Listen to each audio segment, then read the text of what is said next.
Bien. Bueno, esto sería lo que está en esquema de psicoanálisis. El aparato psíquico está dividido por cualidades psíquicas, instancias psíquicas. Las cualidades psíquicas son la primera tópica, el inconsciente, preconsciente y la conciencia. A ver, se puede decir cualidades psíquicas o sistemas, pero en general cada una va a tener su característica y va a relacionarse una con otra, pero sin sobreponerse, o sea, sin que una interfiera en la otra. A ver, lo que está en el inconsciente, está en el inconsciente, si puede volverse una huella anémica posible de recordarse, pasa al preconsciente, y desde allí el pasaje a la conciencia tiende a ser un poco más sencillo. El pasaje entre el inconsciente y el preconsciente, saben que la barrera, la censura es mucho mayor. Entonces, obviamente, que si bien disminuye cuando dormimos, sigue estando esa censura onírica, por eso a veces soñamos cosas y después nos olvidamos, o soñamos cosas y en un momento cuando estamos en algún punto nos despertamos. Eh, bueno, es que obviamente el aparato psíquico sigue funcionando, lo que dice Freud, sigue funcionando de alguna manera aun cuando estemos durmiendo y que seamos inconscientes, digamos, no podamos poner en juego los mecanismos que en la vigilia podemos. Bueno, acá las características, pero esto si quieren después se lo paso con un cuadrito que tengo, esperen que voy a avanzar un poquito más. Bien. Bueno, vamos a ver este desarrollo libidinal, que sería un poco entender cómo la pulsión, la libido, ese representante psíquico eh, de, digamos, de la pulsión, va a desarrollarse a lo largo de la vida del sujeto. Freud, para que se entienda, escribe este texto, después obviamente fue complementando con otros textos que fue sacando más adelante, digamos, esto escribió en 1905, pero después, en 1923, escribe Yo y el Ello, y hay cosas que complementa, como por ejemplo lo que sucede con el super yo y el complejo de Edipo, pero después en el 25, en el 33, todo lo que es respecto al complejo de Edipo se fue complementando un poco más. Obviamente con sus dificultades, con esta mirada, vuelvo a decir, heteronormativa, con una mirada muy desde el hombre, digamos, desde la masculinidad, y aun cuando hay una lectura de la feminidad, lo está haciendo desde la masculinidad, a lo cual eso es algo muy criticado hoy en día, porque, digamos, se sustenta sobre un constructo, digamos, que no está siendo, está sesgado, digamos, no está siendo totalmente visto desde diferentes puntos de vista y de diferentes... ¿Se entiende? En la época, a ver, digo, no había el recorrido que hoy hay respecto a estos temas, pero bueno, disculpen el ruido. Pero bueno, me parece interesante poder verlo, criticarlo, ver a otros autores más contemporáneos y poder sacar su propia, digamos, conclusión. Eh, a ver, yo no espero que ustedes, esto quiero que quede claro, yo no espero que ustedes adhieran a Freud y que digan esto es así y no hay forma. Yo les presento una mirada que durante mucho tiempo se tuvo sobre, digamos, el desarrollo libidinal de los niños. Yo desde mi punto de vista algunas cuestiones coincido, ustedes pueden no estar de acuerdo en nada y está perfecto. Eh, y podrán presentarme si quieren otras miradas y construimos a partir de eso, y eso es lo interesante que tiene la facultad, que uno puede construir también un conocimiento a partir de ese intercambio con los docentes, con los alumnos, ¿no? Uno y otro. Así que en ese sentido siéntanse con la libertad de poder pensar diferente, pero bueno, yo les presento esto, un poco es como, bueno, es lo que les presentamos, ¿no? No siempre se puede, eh, digamos, satisfacer todas las miradas para poder eh, abarcar un tema.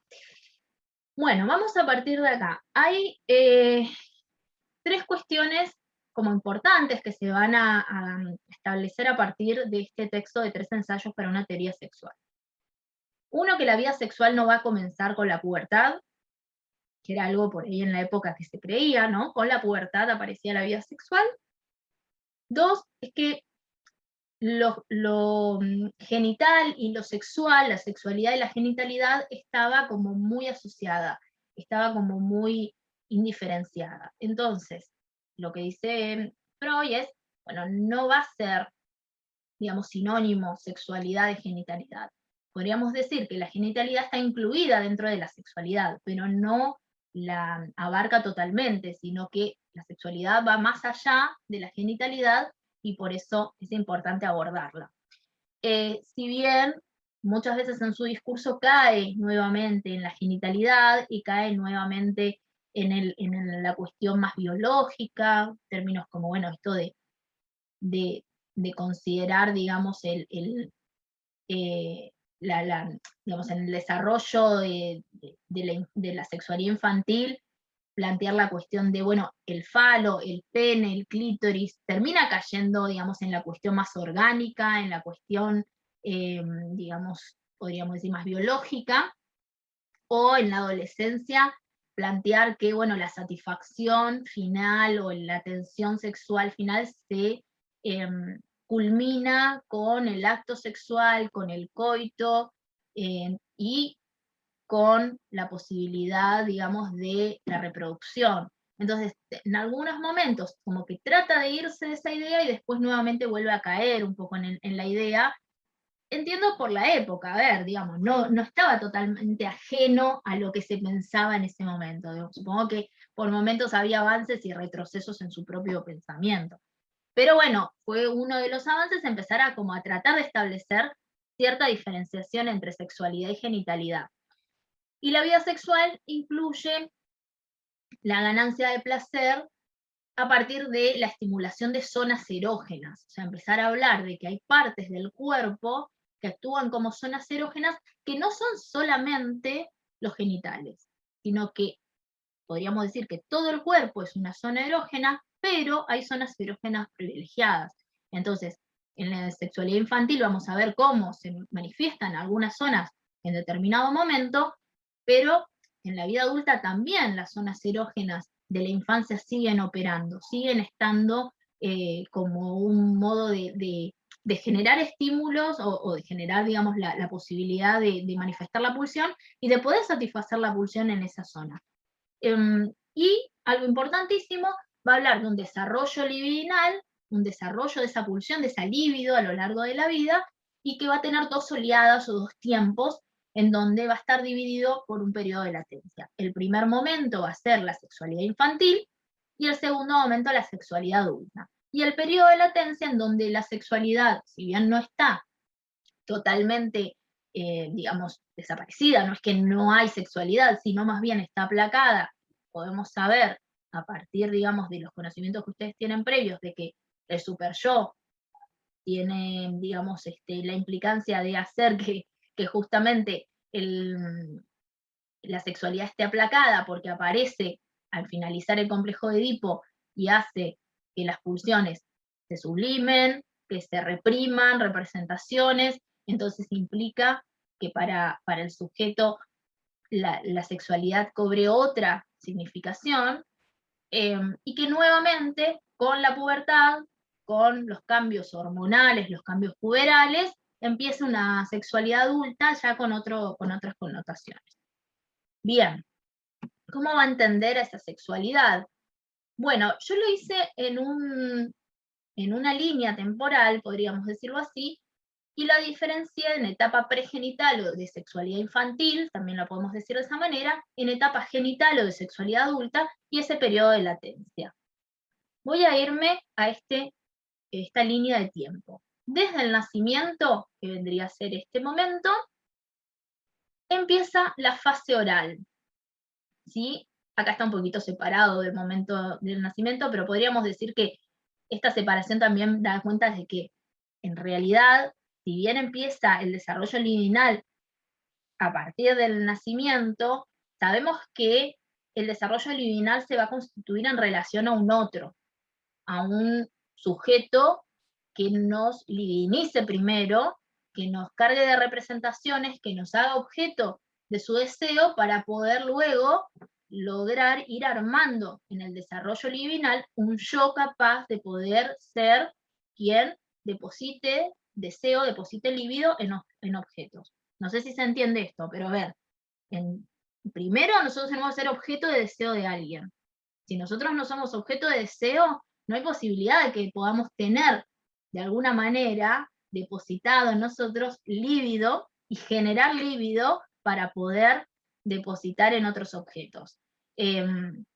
Entonces, si no somos sujetos deseados, si no somos deseados por un otro, y eso no quiere decir que, digo esto para aclarar, no es que si el embarazo fue buscado, no fue buscado, estamos hablando de que haya alguien que me represente como un sujeto que deposita en mí algún tipo de afecto y que pueda empezar a cargarme de ese afecto, a generar, y cuando digo en mí, pero cuando somos recién nacidos, no es que hay en adulto, ¿no? Pero para eso es necesario que haya un otro, que pueda representarme como un objeto primero, y después me representará como un sujeto, ¿no? Separado de mí. Entonces, esa primera fase, ese primer momento, digamos, de esta, digamos, de acá hasta acá es la etapa pregenital. Vamos a hablar de 3 tipos de fases.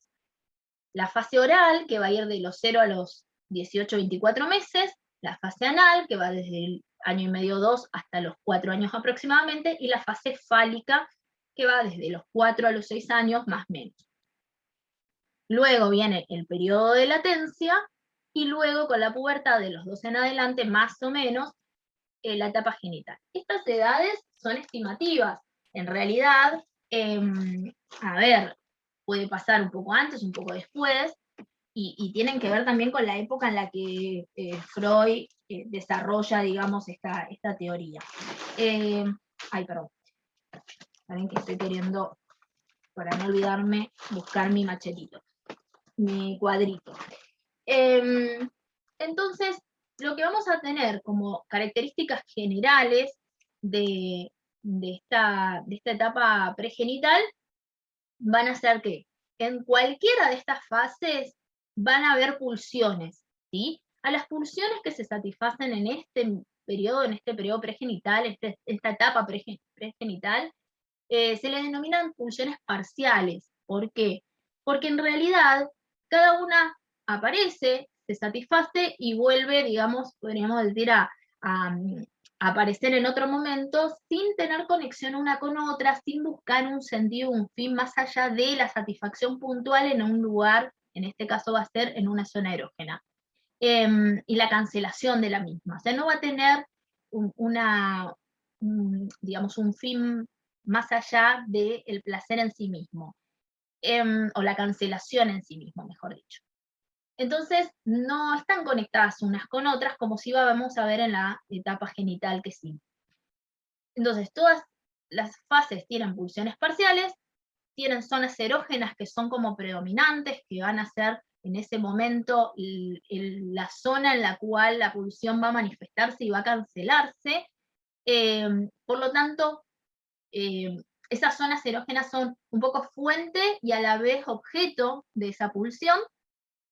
Y tenemos en la fase oral la boca, en la anal el ano, la musculatura y la mucosa del ano, y en la fase fálica, según el psicoanálisis, es el falo. Pero el falo es el representante simbólico del pene y el clítoris para el psicoanálisis.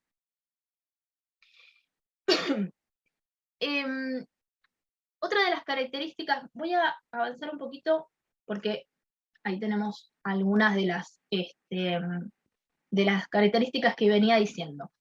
Algo que también vamos a encontrar en algunos momentos de esta sexualidad infantil es masturbaciones o onanismos. Ustedes van a tener en un momento de 3 ensayos, habla sobre la masturbación en la sexualidad, y encuentra que a diferencia de lo que se creía, que la masturbación era algo que sucedía en la pubertad solamente, en realidad hay en dos momentos de la sexualidad infantil también masturbación. Uno es en la fase oral, que es un poco, se llega, digamos, a la estimulación de los genitales a partir de la propia estimulación oral, ¿no? Es un poco, es el momento en el cual, digamos, los progenitores tienden a decir, bueno, está explorando su propio cuerpo, digamos, hay como una, digamos, una búsqueda de tocarse los genitales para poder, digamos, acceder a al placer que genera la estimulación del mismo, pero no es una masturbación puntualmente, digamos, viene como derivada del placer que genera la estimulación oral, digamos, ¿no? Es como un derivado de la misma. Pero en cambio, entre los 4 y 6 años, en lo que es la fase fálica, sí volvemos a ver una masturbación de la zona genital, en donde ya cobra otra importancia para la teoría psicoanalítica, porque esa masturbación va a dar cuenta de la importancia de esa zona erógena, del placer que genera esa zona erógena en sí mismo, como es el falo, bueno, el pene o el clítoris, y va a significar algo diferente en la configuración del complejo de Edipo, que para, si alguno no recuerda o no lo vieron, el complejo de Edipo es un momento, digamos, del desarrollo libidinal que sucede en la fase fálica, que va a configurar las elecciones de objeto que se van a dar, digamos, a partir de ese momento. Pero ese acercamiento a elegir un objeto de amor y de agresión y con quién identificarme en ese momento del desarrollo, se hace sobre la figura de los padres, ¿no? De los progenitores. Entonces hay, digamos, como una etapa pregenital, podríamos decir, como un acercamiento a lo que se va a suceder en la pubertad cuando haya ya un organismo preparado para asumir una relación sexual con un otro, pero se hace en este momento de los 4 o 6 años, o entre los 5 y los 6 años, mejor dicho, se deposita sobre la figura de los padres, porque bueno, o de quienes ejerzan el cuidado, porque son los objetos con los cuales tiene más contacto y son los primeros objetos, digamos, de amor que han tenido los sujetos, que hemos tenido los sujetos. Bien, y algo que no dije es que estas zonas erógenas, como la boca, el ano o el palo, se conviertan en objeto de mi pulsión, genera que la pulsión sea autoerótica en este momento. Por lo tanto, si vamos a estrictamente el concepto de objeto de la pulsión, siempre lo que está fuera del sujeto es el objeto de la pulsión, ¿no? Lo que se puede diferenciar. Puede ser que el objeto de la pulsión digamos, se vuelva al yo y se identifique con ese objeto, pero en general cualquiera de las situaciones, personas o objetos de la realidad, para que puedan ser un objeto tienen que estar separados del sujeto. En cambio, en este caso, como estamos hablando que el cuerpo se comporta como un objeto, se suele decir, para el caso, no se preocupen que no, si ustedes no lo dicen, no pasa nada, se suele decir que es una etapa de no objeto, ¿sí? Porque estrictamente el concepto de objeto no aplica. ¿Por qué? Porque el objeto es el cuerpo y eso no está entendido así estrictamente en el concepto.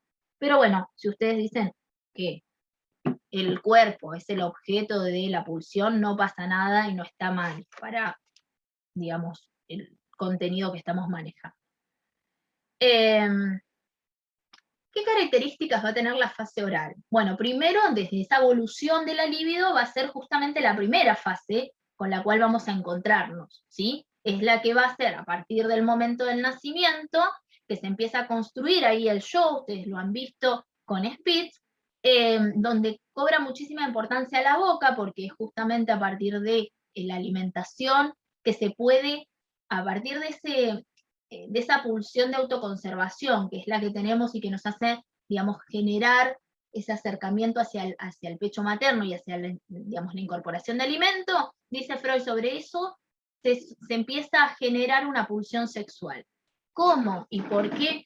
Porque en esa primera experiencia que se tiene de contacto con el pecho materno o con la alimentación, pero además de la alimentación, como con todo ese, digamos, cuidado y conexión con el otro que me está, digamos, ubicando como sujeto, como objeto deseante, perdón, como objeto deseado, en ese momento, junto con la alimentación, se está recibiendo todo un plus de satisfacción. Y ese plus de satisfacción va a ser como la base o lo que genere la libido, lo que genere la búsqueda de satisfacción el resto de nuestra vida.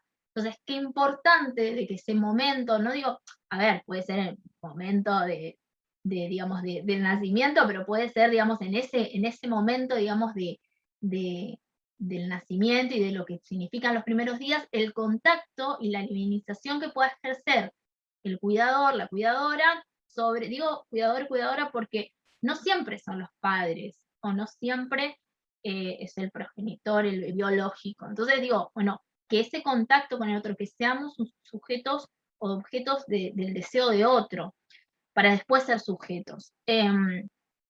Entonces, a partir de ahí, se empieza a generar la búsqueda de la satisfacción en otros objetos de la realidad.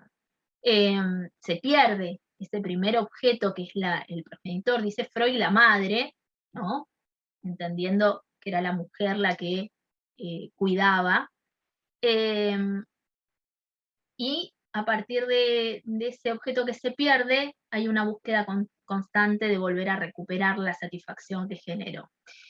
El chupeteo van a tenerlo como un concepto importante para explicar cómo se manifiesta la pulsión sexual. ¿Por qué? Porque ya el chupeteo entendemos es, digamos, la succión sin digamos, la incorporación de alimentos, ¿sí? Chuparse el dedo, chupar la sabanita, chupar el aire, ¿no? Este movimiento rítmico que a veces vemos mientras por ahí están dormitando.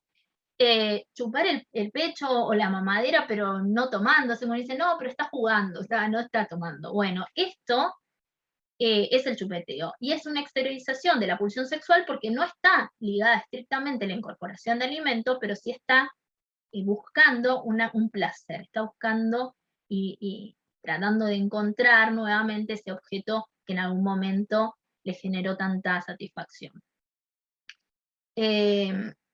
Bueno, obviamente que el objeto de la pulsión va a ser la boca, va a ser esa misma zona, está relacionado con la alimentación, en definitiva, porque es que obviamente sigue muy ligado, pero puede ir como mutando en diferentes otras situaciones, ¿no? Digo, siempre teniendo en cuenta que es la boca, puede no ser mediante la alimentación, pero sí va a ser, digamos, con la succión o con el chupeteo, como busque acceder a esa satisfacción. Se apuntala sobre una pulsión de autoconservación, que es esto que les decía, a partir de la necesidad de alimentarse. Y en esta fase dice, bueno, no existe oposición actividad-pasividad, pero, o sea, no hay esa división para el aparato psíquico de lo activo y lo pasivo, pero sí se puede encontrar con la aparición de los dientes un momento, digamos, más sádico de incorporación más desde un lugar de agresivo, ¿no? De incorporación a partir de cuando aparecen los dientes de querer morder, como una manifestación mucho más agresiva. Pero en sí, el psicoanálisis, la agresión la suele poner ya en la siguiente fase, en la anal, pero tomando de otros autores como Abraham, dice, bueno, hay un componente sádico, de incorporación sádica, con la aparición de los dientes. Bien. La fase anal, a ver cómo estoy de tiempo. La fase anal es, obviamente, la que continúa a partir de los 18 o 24 meses. digamos, se superpone con el momento del control de esfínteres en líneas generales, entre los 2 y 4 años, se suele dar el control de esfínteres. El control de esfínteres y obviamente la mayor actividad motriz al nivel de empezar a caminar, correr, subir escaleras, a empezar a motrizmente a tener mucha más autonomía y con esa autonomía también control sobre su propio cuerpo y el control de esfínteres sería como la manifestación de esto a nivel físico. Pero no es solo el control de esfínteres lo que le interesa a Freud de esta fase, perdón. Sino que lo que plantea es que con digamos, con este comportamiento, esta conducta totalmente fisiológica de eliminación de heces o de orina y de retención de la misma, se empieza a generar a nivel psíquico también una representación en función a, digamos, la construcción psíquica en relación a los otros, en relación a la elección de los objetos, a la vinculación con los otros. Y empezar también a tener ciertas representaciones psíquicas que hasta el momento no estaban, como por ejemplo empezar digamos, a tener una noción de actividad-pasividad, o de lo que, digamos, de la representación ambivalente de un mismo objeto, ¿sí? Algo que puede ser bueno y malo, ¿sí? Hasta el momento esto no estaba representado. Había, digamos, los objetos podían ser buenos, podían ser malos, pero es que no estaba lo ambivalente, que algo podía contener ambas cosas en su misma conformación. ¿Y por qué pasa esto de empezar a entender que algo puede ser ambiguo, o puede ser ambivalente, mejor dicho? Porque justamente la característica de la propia zona anal tiene esa configuración. Es la zona anal activa y es pasiva al mismo tiempo. Cuando se expulsa las heces, cuando digamos, se toma la decisión de generar, digamos, la expulsión de las heces, lo que se hace es lograr poner en juego la misma zona una actividad que es la musculatura empieza con los movimientos peristálticos a generar el movimiento de las heces, pero a la vez la estimulación de la mucosa que se vuelve pasiva al paso de las heces y por lo tanto se dilata.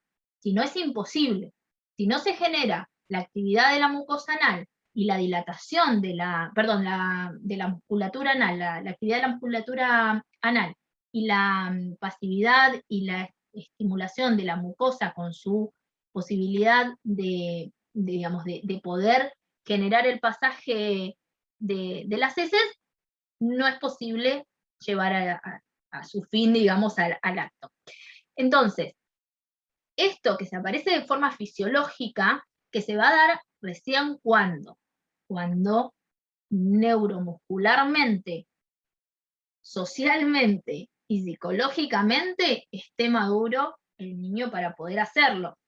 ¿Por qué? Porque no es que se da porque sí, o que si tiene 2 años tiene que lograrlo, o 3 años tiene que lograrlo, o porque el jardín dijo que tiene que dejar los pañales. No, porque podemos estar generando, digamos, madurativamente, apurándonos, cuando todavía no está preparado para dejarlos. Y de hecho, dejan los pañales, no se los sacamos. Entonces, si nosotros se los sacamos, no estamos viendo si está preparado para hacerlo. ¿Sí?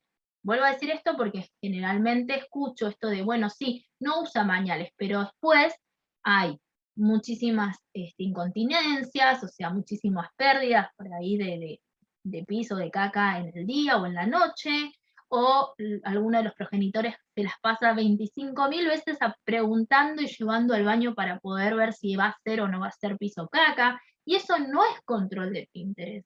Eso es una imposición del contexto familiar o imposición a veces de que viene de afuera de alguna institución a que se cumpla algo sin respetar los tiempos madurativos biológicos, o sea, fisiológicos, anímicos, o sea, o afectivos o psíquicos, Y sociales también, porque bueno, habrá que ver si es necesario al 100% lograr esa adquisición en este momento.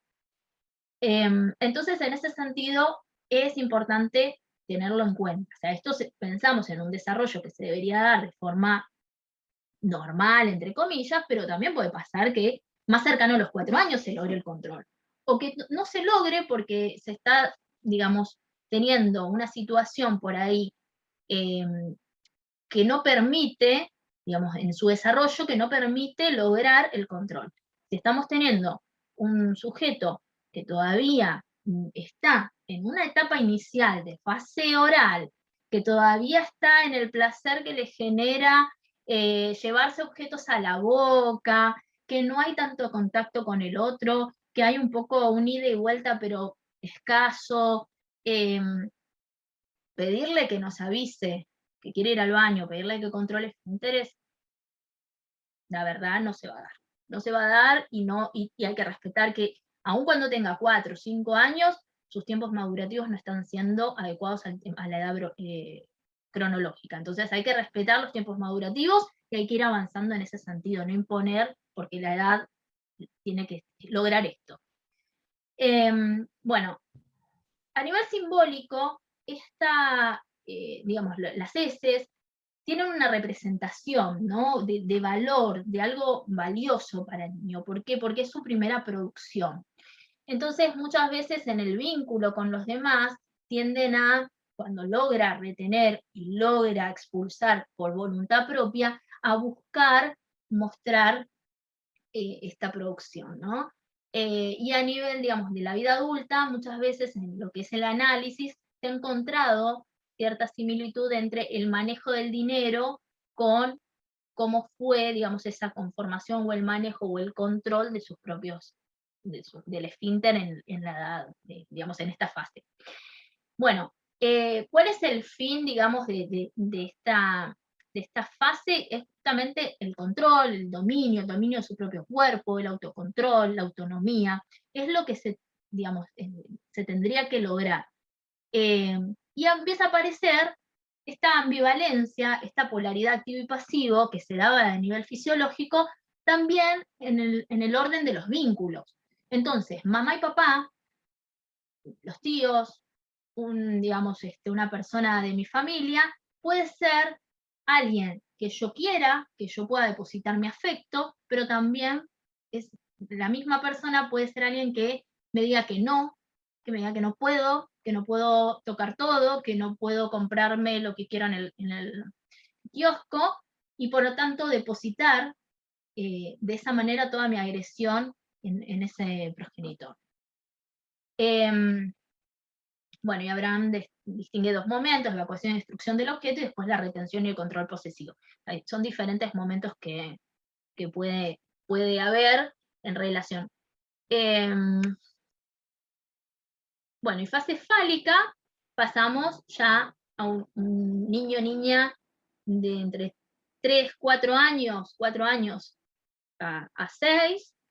Lo que dice el psicoanálisis o los textos de Freud es, bueno, que se caracteriza por la unificación de las pulsiones bajo una, digamos, primacía. Empiezan a haber una zona erógena que tiende a tener una fuerza mucho mayor que las que tenían las otras, y que son los genitales. Pero todavía, en esta fase, no hay un desarrollo fisiológico adecuado, una maduración fisiológica adecuada para poder llevar adelante, digamos, una unión con un otro en un coito. Por lo tanto, todo lo que sucede a nivel del inconsciente tiende a preparar de alguna manera el aparato psíquico para lo que después se va a lograr conformar con la madurez física también.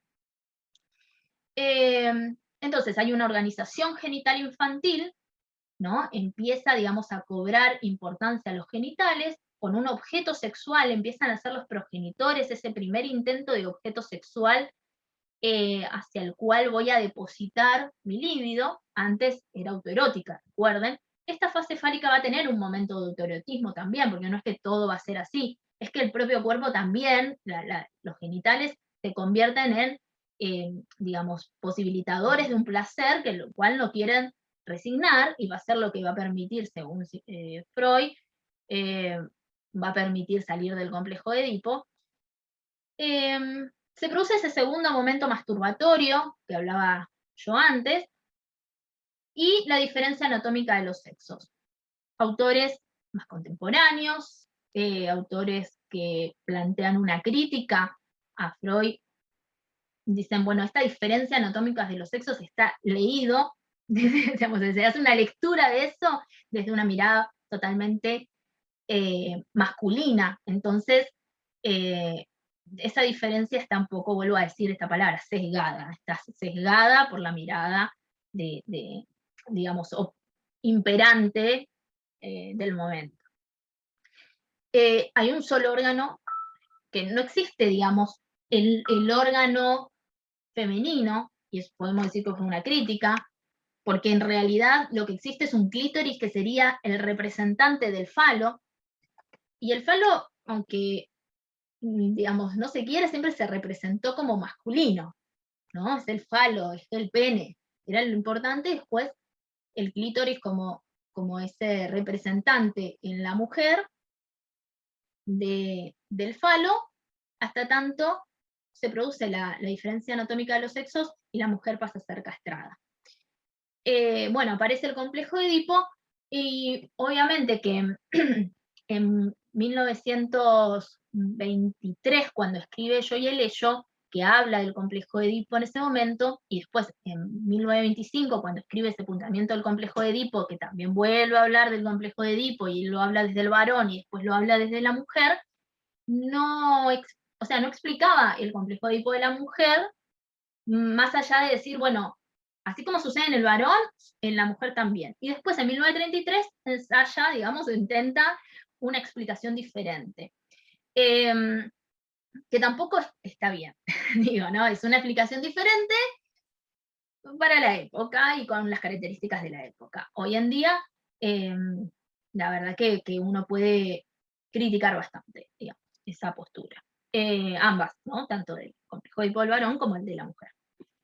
Bien, vamos a dejar hasta acá, porque obviamente quiero que ustedes lo lean, y después vamos a la semana que viene a ver un poquito más de nuevo de todo esto, para que ustedes puedan encontrar qué cosas por ahí se me pasó de decirles, y en el texto aparecen algunas frases que no la entendieron, y por ahí acá yo lo dije súper sencillo con 3 palabras, pero que significaba todo eso que ustedes leyeron. Entonces, por las dudas, para poder volver al texto y desde sus dudas, les pido que lean en esta semana ese texto el segundo ensayo de 3 ensayos, la pulsión también, y la semana que viene sacamos cualquier duda que tengan al respecto. ¿Les parece? Así no los lleno de información sin que tengan la lectura con seguridad.